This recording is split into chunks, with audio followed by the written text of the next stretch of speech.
Hello, this is Lydia Scott from lydiascott.com or rainbowgates.com. I have a question here from somebody, and they're asking a question, and I'm just going to read it here.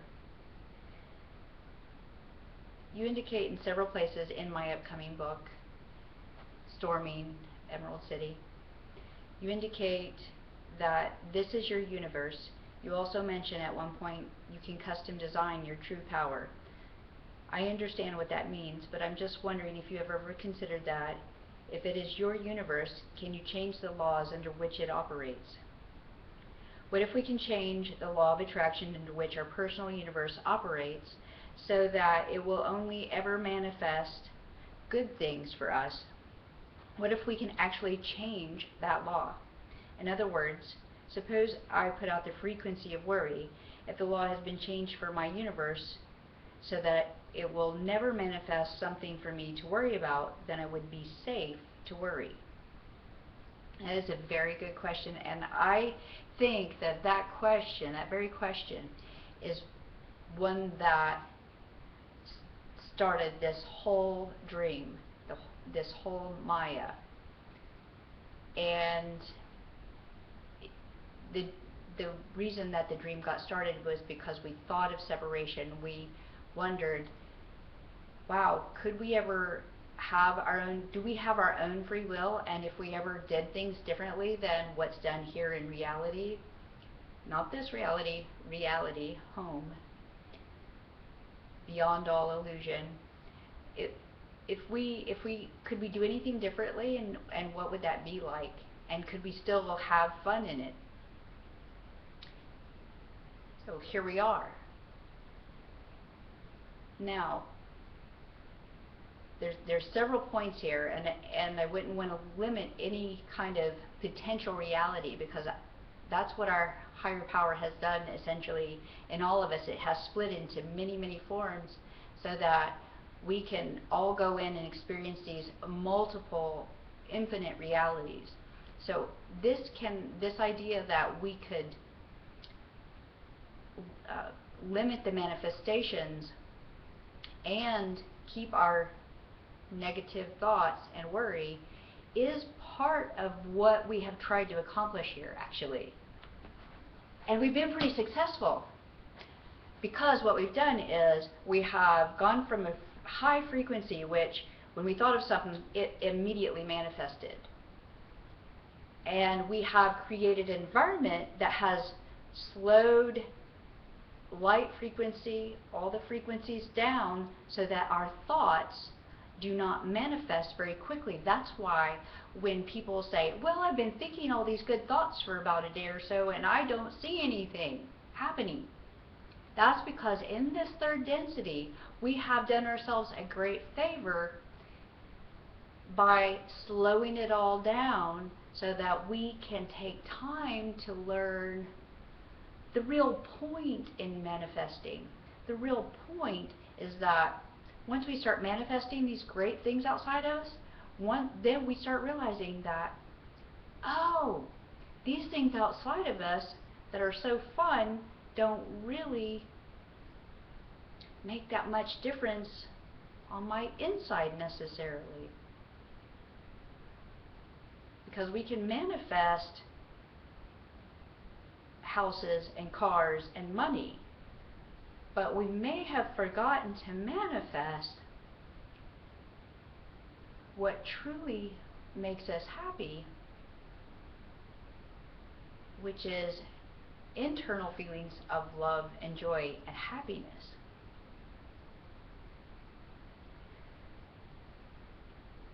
So we're kind of missing the point in that we can be protected to a certain degree from our manifestations, because we have already done that. And people and certain religions still believe that they can think a lot of negative thoughts, project it out to others,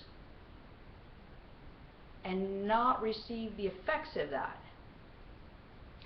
Those effects can be delayed into lifetimes, I would dare say, but definitely for a lifetime, people can delay their negative thoughts, and they can have the illusion that they have projected all that badness onto others, and look what's happening to them. Oh, they're, I knew that would happen to them. Well, of course, you had focused on it, and it's called the evil eye, or it's called projecting negative energy onto others.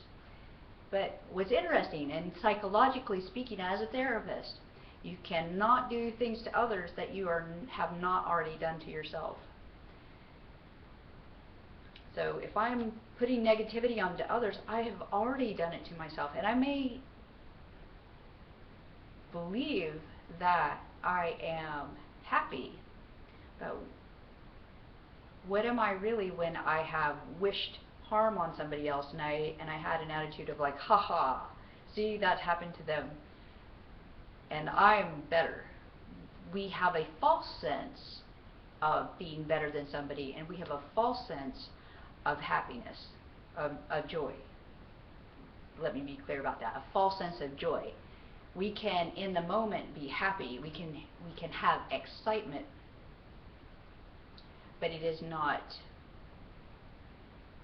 inspiration. Happiness, temporary happiness, is not true joy.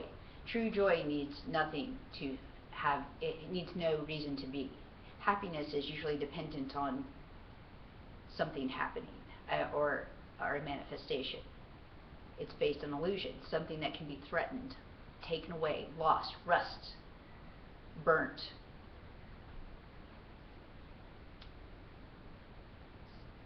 So the answer is yes, we can manifest a reality, a universe where a higher power, a true power, will do these things for a while. It could be a good long while, and we'll believe we have that answer. We'll believe we figured it out, how to be here, and a lot of black magic works that way.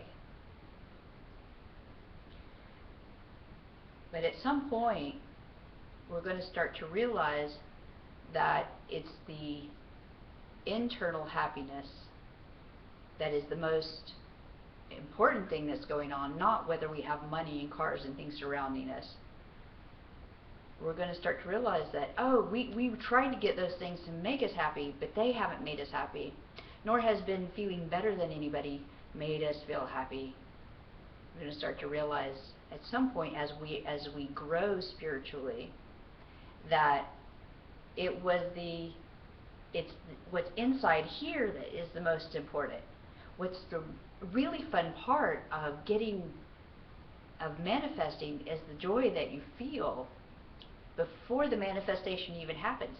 How happy are people about dreaming about that new house?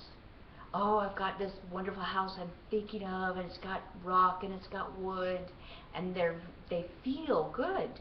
That's the point. That's the point right there. That's the journey.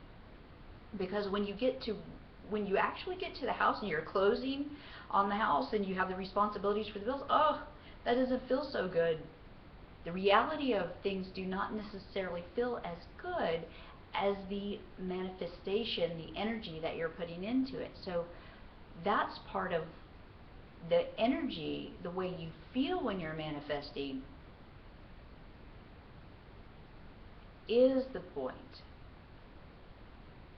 So if I'm worrying, that is the point. Why am I worried about the manifestations when I already have what I'm fearing, which is worry? I'm fearing fear itself. There is nothing to fear but fear itself, in other words. That's what that means. And that's the truth. But we can be grateful that we are in a density, a third density, a slow density. And we can go lower. Most likely we can't go backwards, but we could choose to go lower and be worrying.